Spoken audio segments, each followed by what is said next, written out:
Hola, hola, buenos días. Vamos a darle tiempecito a sus compañeras para que terminen de ingresar, ¿de acuerdo? Ok.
Muy bien, chicos, buenos días. Vamos a iniciar entonces con nuestra clase del día de hoy, ya es bastante tarde. Entonces vamos a iniciar con nuestro tema. El día de hoy vamos a estar tocando prácticamente dos temas. Recordando de que hoy tenemos dos clases juntas, entonces debemos de avanzar prácticamente la mayor cantidad de temas, dado que pues solamente recibimos una vez a la semana. El día de hoy entonces vamos a ir tocando cierta parte de lo que es el conocimiento científico. conocimiento que pues también nosotros hemos visto en química y referente también a todo lo que tenga que ver con el método científico, pero claramente vamos a desarrollar un poquito más este tema. Entonces, en este caso, sí voy a necesitar que por favor tengan en su cuaderno lo que es para ir anotando, ¿de acuerdo?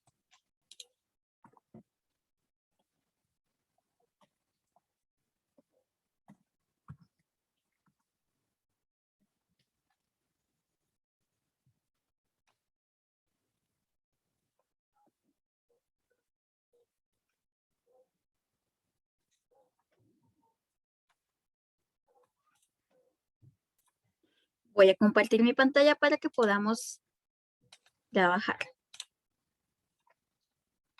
Muy bien, entonces, el día de hoy, como les había indicado, vamos a tocar el tema del conocimiento científico.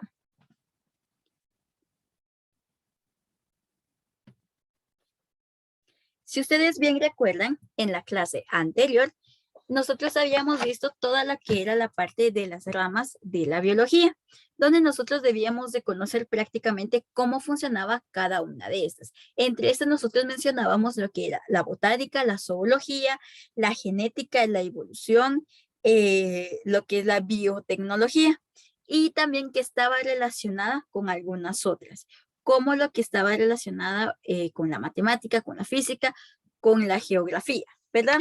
Entonces, en este caso vamos a dar todo lo que es el conocimiento científico. ¿Qué creen ustedes que es el conocimiento científico?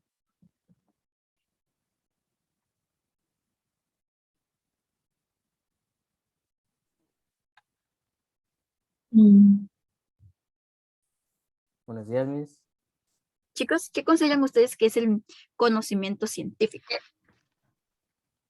No sé, el estudio de, así Permítame. de las ciencias, ¿verdad? De Ajá, las teorías y de la ciencia. muy bien, ¿Verdad? exacto.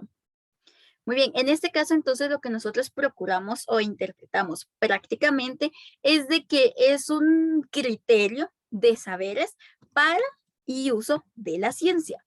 Ok, en el conocimiento científico nosotros podemos encontrar a un sinfín de científicos.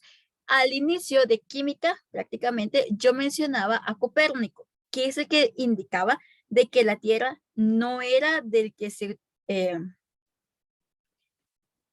de que no todo giraba alrededor de la Tierra, sino que la Tierra giraba alrededor del Sol prácticamente. Entonces, en este conocimiento científico es prácticamente todo la manera o la forma en que ellos interpretaban el conocimiento empírico, el cual era muy importante porque de ahí ellos evidenciaban todo lo que sucedía. Es decir, de que ellos tenían primero que experimentarlo para luego dar un propio criterio. Entonces, como primer título, escribimos conocimiento científico. Voy a dejar de compartir acá y vamos a observar entonces lo que es el libro. Ok. En este caso, nosotros podemos ir mencionando varios científicos y personas bastante grandes, por decirlo así, a lo largo de toda nuestra historia. Simplemente acá lo que vamos a hacer referencia es de que a pesar de que cada uno tenía su forma de percibir, todos tenían o cada uno tenía su forma de percibir la ciencia, todos vivieron en diferentes épocas y basadas a esas épocas ellos pudieron desarrollarse. Por ejemplo, bueno, para iniciar vamos a realizar lo siguiente.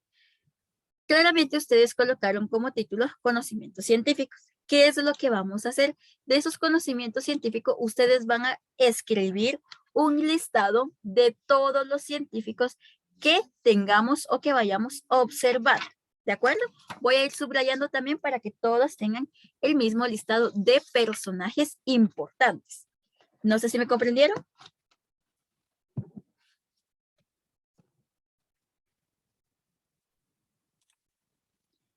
Prácticamente lo que ustedes van a hacer simplemente es un listadito, un listado prácticamente hacia abajo de los nombres de las personas que yo vaya subrayando.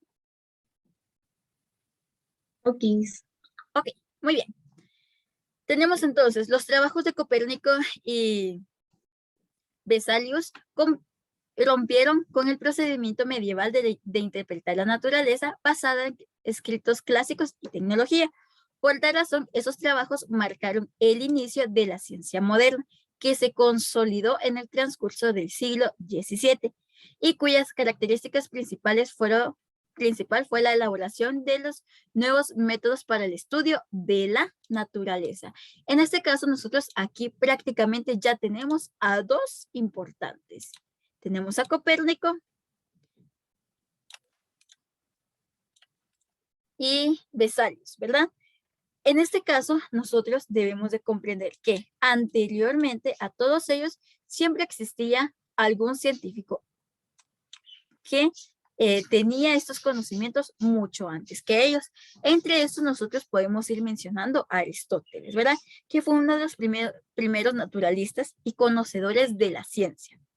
Estos nuevos métodos se fundamentaban en la evidencia empírica, que es lo que mencionaba anteriormente, o sea, en aquellos que podían ser percibidos por medio de nuestros sentidos, aliados a la importancia de la matemática en la descripción e interpretación de los fenómenos naturales. Por otro lado, descartaban explicaciones basadas en los textos clásicos y en la Biblia. Entre estos potentes y divulgadores de las nuevas ideas, destaca el filósofo francés Bacon y el físico italiano Galileo Galilei. Tenemos entonces a otros dos. ¿Qué saben ustedes de Galileo y Galilei?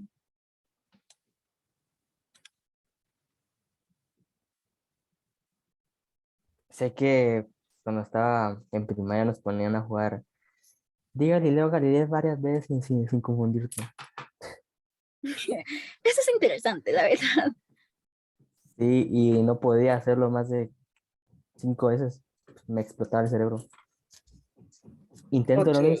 intento decir Galileo Galilei bien rápido. Galileo Galilei, Galileo Galilei, Galileo Galilei, Galileo Galilei, Galileo Galilei. En mi criterio es bastante fácil porque es un término o una palabra que pues, utilizo muy frecuente, por decirlo de esta manera, ¿verdad? Ya veo mis... Usted porque le sale fácil porque lo utiliza frecuentemente, pero uno que pues casi no habla de Galileo. Exacto. En este caso, Galileo, a pesar de todo lo que él hizo, acá podemos observar un pequeño fragmento súper importante que en nuestra época, pues claramente ya no es tan válido, ¿verdad? A él le prohibieron difundir la idea de que la Tierra se movía y lo obligaron a retractarse. Nosotros al inicio mencionábamos a Copérnico, pero Galileo también indicaba de que la Tierra no era el centro del universo, por lo cual él daba lo que era un modelo heliocéntrico, es decir, de que todo giraba alrededor del Sol y que nosotros no éramos el centro del universo en este caso. Entonces, él claramente al dar esta explicación fue obligado a retractarse. Incluso si no estoy mal, según la historia, a él lo mataron prácticamente indicando o el hecho de que por difundir de que la Tierra se movía. Por ese hecho lo mandaban a matar. Incluso él en su momento, o en su lecho prácticamente decía de que la Tierra no se movía, pero que él sabía que sí, ¿verdad? A pesar, aunque lo dieron prácticamente a dar explicaciones a todos de que él era un loco y que cometió un error con sus creencias y sus conocimientos, a pesar de todo eso, él al final siempre se mantuvo de pie con su idea. Francis Bacon se negaba a aceptar tanto los dogmas elaborados a partir de los escritos de Aristóteles y otros sabios. Cuando yo me refiero a dogma, sobre todo me refiero a de que eso es y punto. Nadie discute nada. ¿De acuerdo? Es como yo le dijera, ok, la nube está creada de algodón. Nadie pregunta y todos sabemos de que la nube es de algodón. ¿De acuerdo? A eso nos referimos con un dogma, de que todo mundo cree lo que alguien más dice. No pregunta, no tiene un criterio, simplemente cree en eso. Así como nosotros también podemos definirlo como la religión. La religión es una característica y un ejemplo claro de lo que son los dogmas, ¿verdad? De que uno cree, pero más que todo es por fe, ¿verdad? No tanto porque hay una parte científica que nos diga esto, esto y esto y esto, sino que simplemente nos lo dijeron y yo así lo creo. ¿Comprendimos esta parte? Sí. Miss. Ok, Sí, Miss. vuelvo a leer nuevamente. Francisco Bacón se negaba a aceptar tanto los dogmas elaborados a partir de los escritos de Aristóteles y otros sabios antiguos, como las verdades reveladas, contenidas en el texto religioso. Para él, las explicaciones para los fenómenos de la naturaleza debía basarse en la observación empírica y no en los libros clásicos. Así, para determinar el número de los dientes de caballos, por ejemplo, era mejor contárselos directamente al animal en vez de aceptar un valor estimado por Aristóteles siglos atrás. Es decir, que a pesar de lo que él leía, él todavía buscaba información para terminar de comprender los escritos, si eran ciertos o eran falsos. En este caso, entonces, tenemos a nuestro gran presentador, que es Aristóteles, ¿verdad? Que es uno de los más impactantes, por decirlo así, a todo lo que tenga que ver con todo el mundo de la ciencia. Recordemos que muchos, incluso hasta la fecha, indican que claramente a nuestra actualidad ya no hay tantos descubrimientos como anteriormente, pero porque ahora ya todo está descubierto, ¿verdad? Ya está todo sabido de cómo funcionan las cosas. Anteriormente simplemente no preguntaban por lo que sucedía, sino que simplemente se dedicaban en ellos mismos. Una preocupación central de Bacón fue la elaboración de procedimientos patrón que permitiesen llegar a explicar válidas para los fenómenos naturales. En una serie de textos publicados en 1606 y 1626, años de su muerte, el filósofo intentó establecer métodos para organizar la observación de la naturaleza. Afirmaba que, partiendo del caos particular, era posible llegar a causa o explicaciones generales para un determinado fenómeno aplicando el método conocido como inducción. Esta palabrita, la inducción, es importantísima porque esta la vamos a continuar tocando alrededor de todo. ¿Qué quiere decir inducción? Es decir, de que de algo grande yo voy a identificar algo pequeño. Por ejemplo, si yo veo a un gato que tiene 2 ojos, una cola y bigotes, entonces yo voy a decir, ok, todos los demás gatos tienen una cola, 2 ojos y bigotes. Ahora bien, si partimos del caos, prácticamente de lo general a lo particular, puedo decir entonces de que todos los gatos que yo he visto tienen 2 ojos, una cola y bigotes. Por lo tanto, el gato de Sofía tiene una cola, 2 ojos y bigotes. ¿Comprendimos esta parte? Sí, Miss. Esta parte viene siendo muy empírico porque prácticamente nos referimos a la inducción, ¿verdad? Simplemente es un criterio de un conocimiento, no es algo que todavía se diga, ok, eso es así y punto, ¿verdad? Ahora bien, Bacón difundió el método inductivo en la naturaleza, aunque no consiguiera explicar claramente cómo a partir de los hechos aislados se podía obtener una explicación general. Debido a su preocupación en establecer procedimientos para estudiar la naturaleza, Francisco Bacón es considerado el fundador de la filosofía de la ciencia. Repito, filosofía de la ciencia. Ahora bien, Galileo Galilei, a pesar de ser un fervoroso católico, combatió la física aristotélica defendida por la iglesia cristiana de la época.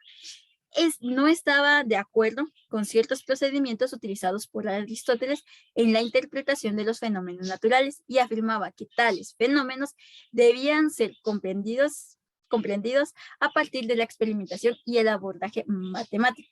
Además, añadió el procedimiento Baconiano la idea de que era preciso someter a experimentación cualquier explicación aportada para un fenómeno natural, con el objetivo de verificar si era falsa o verdadera. Si ustedes bien recuerdan, anteriormente les mencionaba de que muchos de los grandes científicos de la ciencia tenían una diferencia, de que todos eran religiosos.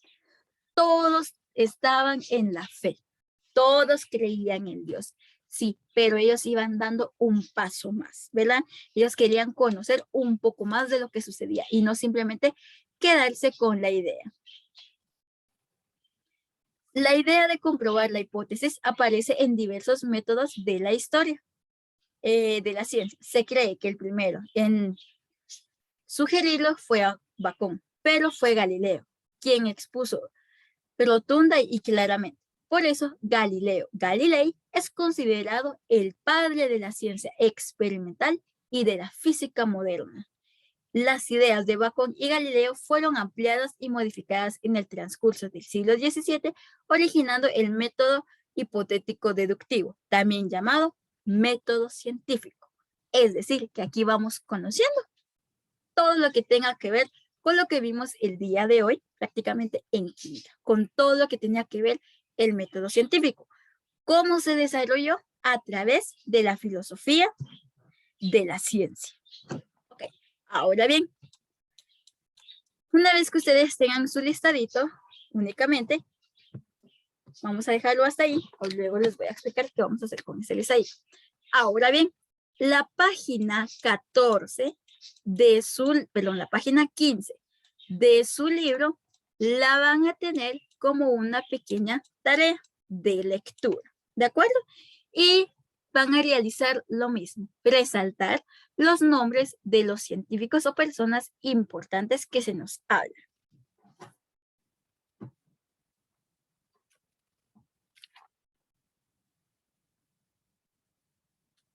¿Vamos bien ahí todos?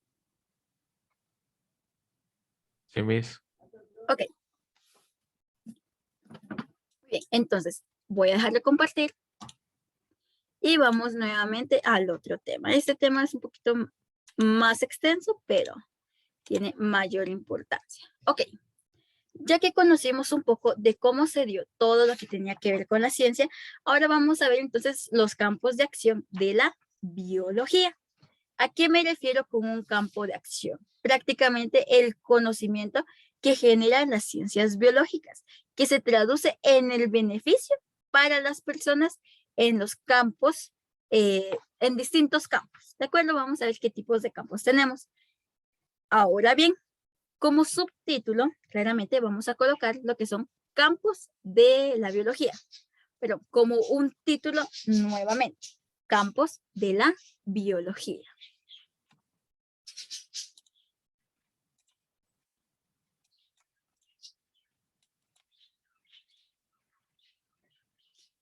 Campos de la biología.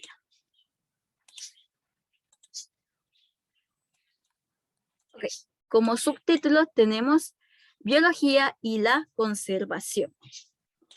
Desde mucho tiempo todos nosotros conocemos y sabemos de que a pesar de que nosotros tengamos actualmente un conocimiento más desarrollado que los Homo sapiens, actualmente seguimos sufriendo una pequeña situación basado a nuestra inteligencia, que se indica que todavía no somos lo suficientemente inteligentes para saber qué es bueno para nosotros y qué cosa no es bueno para nosotros.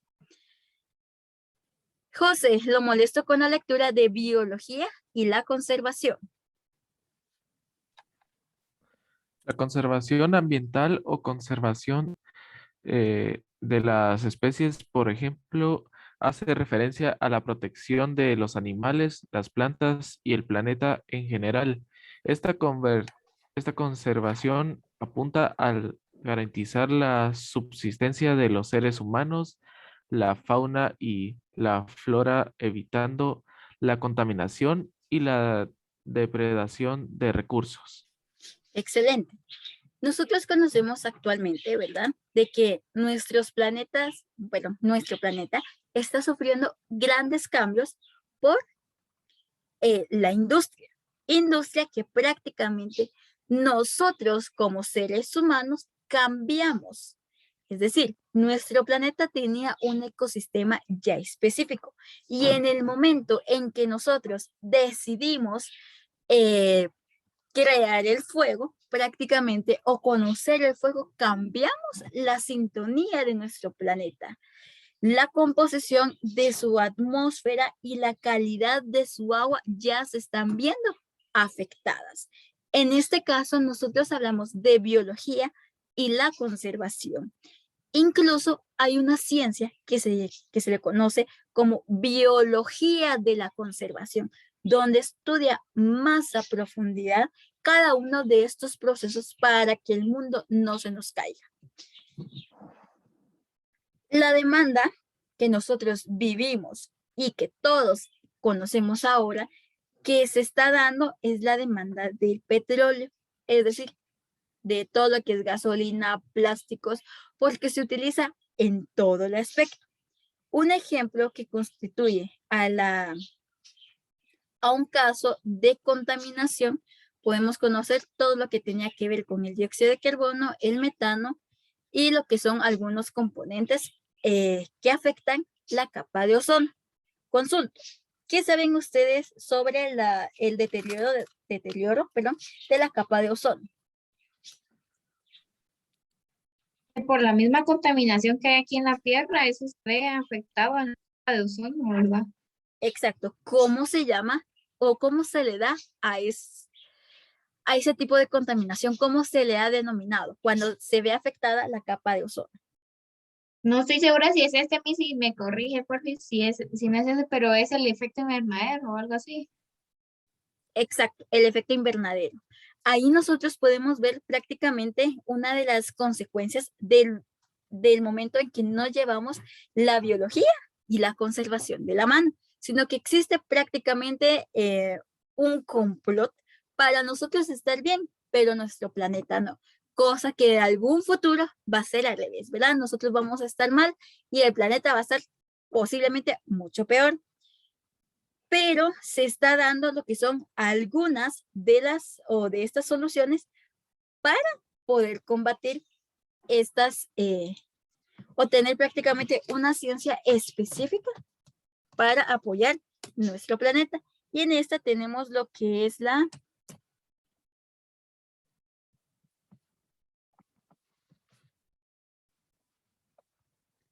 Ok, ¿quién me quiere decir qué es lo que acabo de escribir?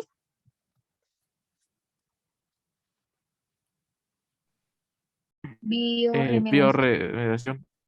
Ok, ¿qué creen ustedes que significa esta palabrita? Eh,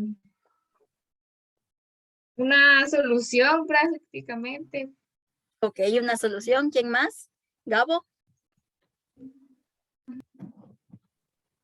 Un método para hacerlo. Bueno, Ok. es lo mismo que la solución tal vez. Ok, este entonces viene siendo el uso de los microorganismos, hongos o plantas para remover contaminantes del medio ambiente. ¿De acuerdo? Hay plantas que se comen o que absorben cierta cantidad de dióxido de carbono para convertirla en oxígeno. Hay hongos y actualmente se ha descubierto de que hay un tipo de gusanos que comen plástico, ¿verdad? Que logran desintegrar el plástico. Ahora bien, tenemos el otro, lo que es el suero antifodiético, que produce biológicamente un antídoto para neutralizar las toxinas causadas por las mordeduras de algunas serpientes.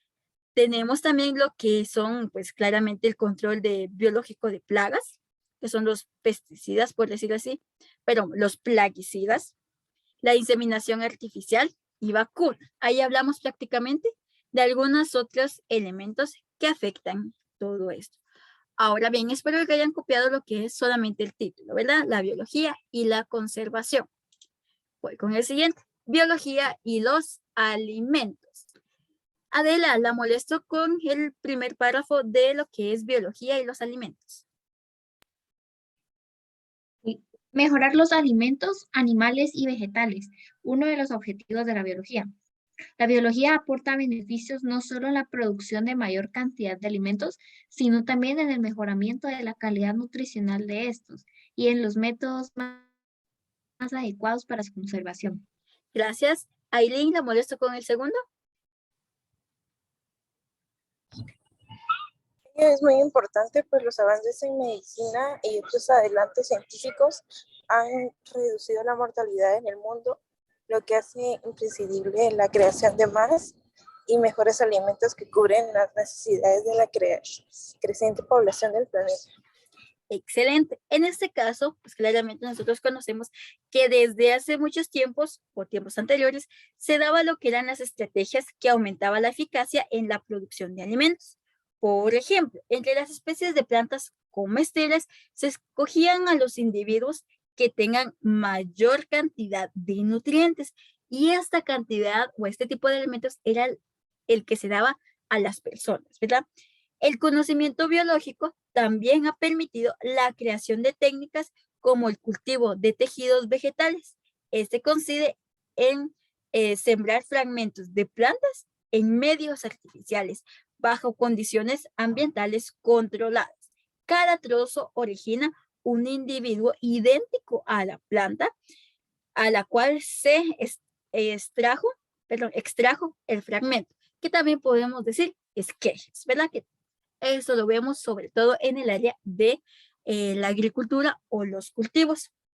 Actualmente, los alimentos vienen siendo una característica fundamental para la vida de cada uno de nosotros, pero anteriormente se creía de que los mejores alimentos eran los que se podían trabajar en lo que son, en la parte de la ciencia, los que podían ser modificados. Actualmente se cree y se está dando lo que es toda la parte contraria de este criterio, sino que se busca que todos los alimentos regresen a sus ancestros prácticamente, ¿verdad? Que anteriormente aún tenían más nutrientes que ahora. Yo estoy a Ciencia favor de eso, yo estoy a favor de eso. de regresar a los nutrientes principales prácticamente. Y de todo lo que esté, por mí mejor que todo estuviera libre de alteraciones, así las cosas sepan feo, pero mejor todo libre de alteraciones, porque no recuerdo bien, pero creo que son las zanahorias, que entre más grandes son más alteradas, dice, porque una zanahoria no es de ese tamaño, si no estoy mal, ¿verdad? No se preocupe que justamente vamos a tocar ese tema ahorita. Todo lo que tenga que ver con eso. Ok, tenemos entonces lo que es ciencia y tecnología. Acá nosotros hablamos de dos criterios diferentes, de ciencia y tecnología. Muchas veces tenemos la creencia de que la ciencia habla solo de naturaleza y la tecnología solo de computadoras, solo de máquinas. Pero en este caso debemos de conocer de que estos también se relacionan entre sí. La tecnología utiliza el conocimiento generado por la ciencia para poder mejorar su técnica. Por su parte, la ciencia utiliza la tecnología avanzada para poder llevar a cabo una investigación más precisa, concreta y efectiva. Es decir, que una ayuda a la otra y la otra busca los beneficios de la anterior, ¿verdad? Ahí viene siendo un equipazo prácticamente para trabajar. Ahora bien, permítame. Ahora bien, tenemos esta pequeña palabrita o letras o una sigla, como queramos llamarlo, OGM. ¿Qué creen ustedes que puede significar OGM?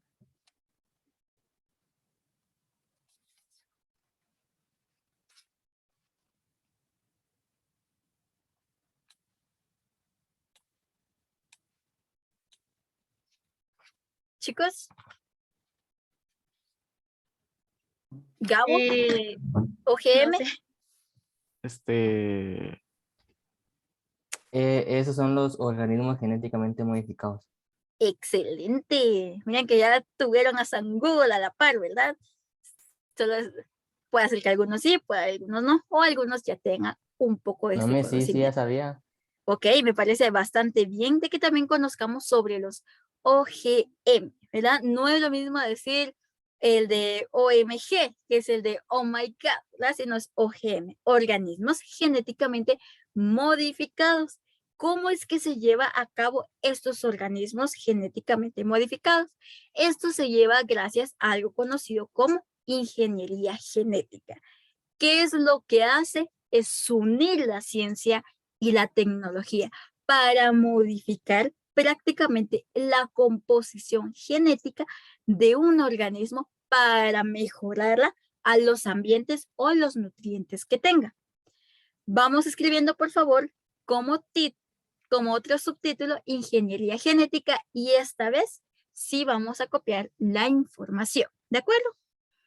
La ingeniería genética es el proceso de la utilización de la tecnología del ADN, recombinante es ADNR, para alterar la composición genética de un organismo. Como bien nos lo decía Adela, pues claramente a ella no le gustan las zanahorias que son tan grandes, ¿verdad? Porque ya fueron modificadas.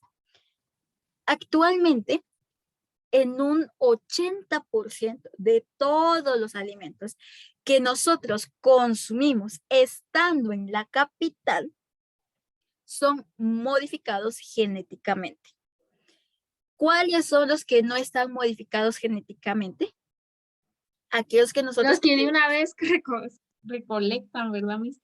Miser, es que en serio, o sea, siento que comemos muy mal porque aún digamos que usted come así lo más sano posible y solo verduras y cosas así muy orgánico, ¿qué tan orgánico está comiendo? Porque todas esas frutas y verduras pasan por muchos fertilizantes, ¿verdad? Para evitar tantas plagas que hay, ¿verdad? Y vaya, ahí ya está comiendo uno, se trae los fertilizantes. Y aparte de eso que todavía hasta los pollos, hasta los pollos los inflan. Ok, en este caso, en la genética o en la ingeniería genética, no solamente se basa en alimentos, como bien nos lo decía Adela, sino también en animales. Por eso muchas veces yo, por ejemplo, en mi caso, de que yo vengo de un lugar donde mis papás siembran cebolla, cilantro, lo que es el quilete, la hierba mora o entre otros legumbres. Estos tengan por seguro que así como el quilete, también conocido como hierba mora, no me acuerdo qué otro nombre, pero tiene 3 nombres, es tan, pero tan amarga que uno dice, no, para qué, mejor quiero uno del mercado, ¿verdad? Que no son tan amargas. Pero mis padres dicen entonces, todo lo que es nutritivo no siempre sabe bien, ¿verdad? Esa es una de las frases que él nos daba y nos decía para que al final termináramos comiendo. Y tiene muy buena razón, ¿verdad? Porque ellos utilizan fertilizantes que no son químicos de cierta manera. ¿Por qué digo de cierta manera? Porque ellos utilizan fertilizantes naturales que poco a poco ellos van conociendo a través de la tradición oral o de la tradición que es observada. Es decir, todo lo que tenga que ver con el excremento de ciertos animales dan una cierta cantidad regada en un espacio específico y esta sirve como fertilizante para un futuro. Al final, todo es orgánico. Y no es eso de que, ay, huele a animal, ¿verdad? No, porque al ser orgánico, la tierra lo absorbe y los nutrientes en la tierra se mantienen. Cosa que actualmente nosotros estamos desechando y situación que nosotros no conocemos por el simple hecho de que nosotros no nos involucramos con lo que estamos pasando actualmente en la tierra o con todo lo que nosotros vivimos. ¿Qué conocen ustedes? Yo creo que no me acuerdo si ya lo había preguntado, de la palma africana.